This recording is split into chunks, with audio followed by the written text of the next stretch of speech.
I wrote a book on marketing metrics, and people frequently ask me, well, how can we increase our hit rate? Well, the first thing that you can do to increase your hit rate is stop going after work that you don't qualify for. Okay? Create a go-no-go list. This list of questions that I put up here now is a list that I put together with one of my client firms. It wasn't an MWBE firm, but nevertheless, we decided to create a go-no-go list, okay? And this is the one that we decided. We came up with this for ourselves.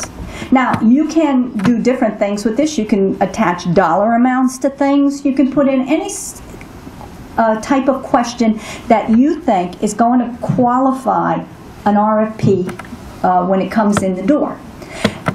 In these bad times, it's very difficult to say no to an opportunity that might come in the door. But the bottom line is, you really don't want to waste your marketing dollars going after work you can't win. You want to spend it in other ways.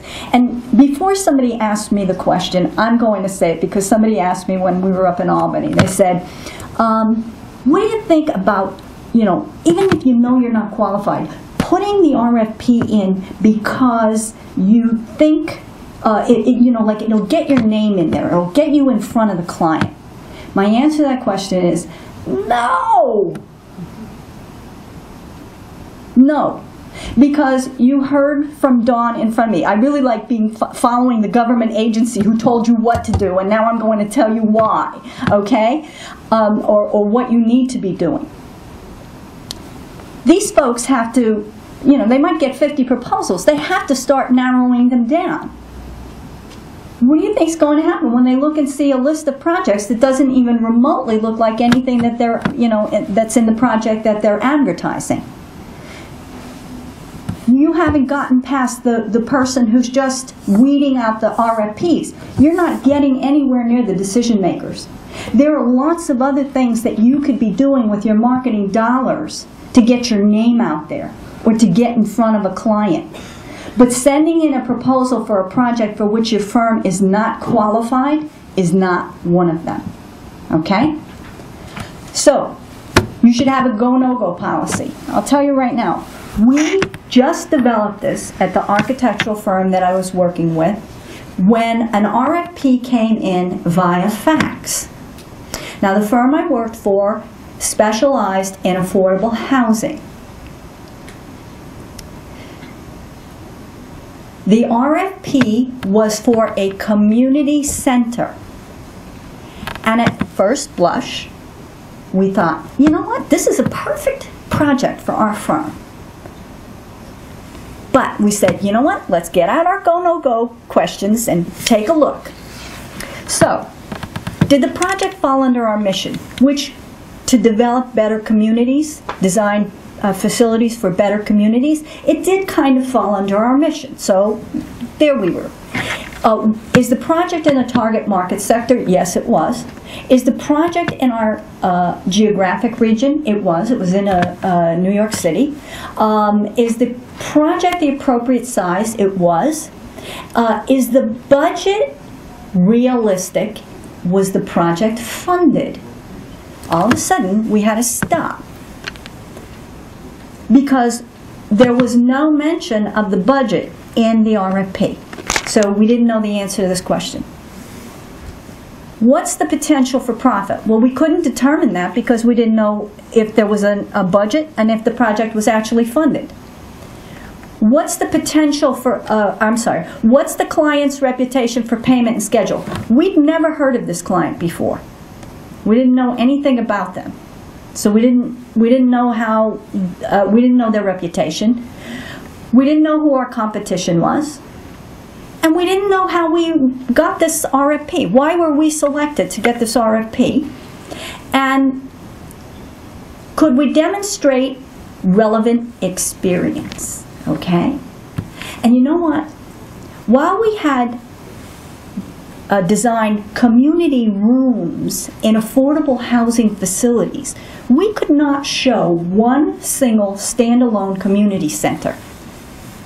So all of a sudden, all that stuff at the top kind of faded when we said, can we actually show a project just like the one that we're being asked to propose on?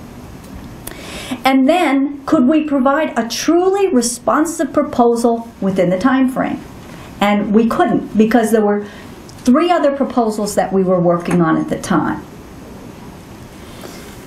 So, what did we do? Well, the first thing we did was we called the client to get the answer to the questions that we didn't know the answers to. And everybody in this room needs to be sure that you understand that. When you don't know all the answers that you need to make a decision, call and ask the questions. Dawn just told you that there are project coordinators listed in the RFPs. You call them up and you ask them. You don't guess. So at any rate, the interesting thing was we called this client and got an answering machine. Not even a voice, it wasn't a voicemail system, it was an answering machine.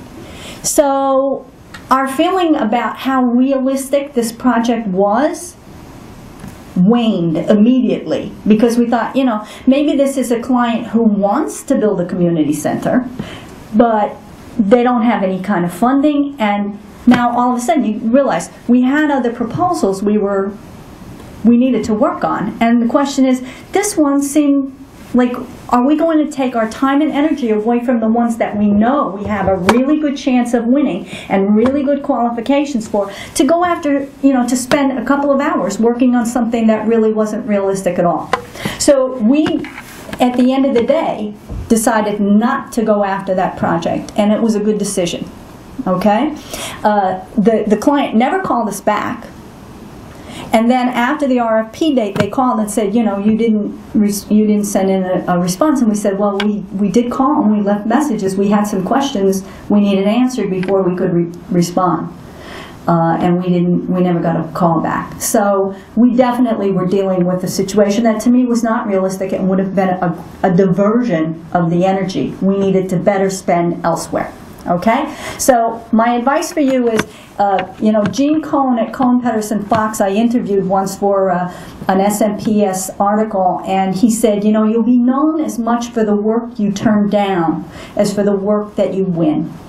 And so sometimes you have to, it's very difficult in a bad climate to not respond to something, but really, if you're spending, time is money, and if you're spending time putting something out there, you really want to spend time getting to, better you spent that same amount of time going out and meeting some new potential clients who really have work than putting an RFP together for a project that is going nowhere.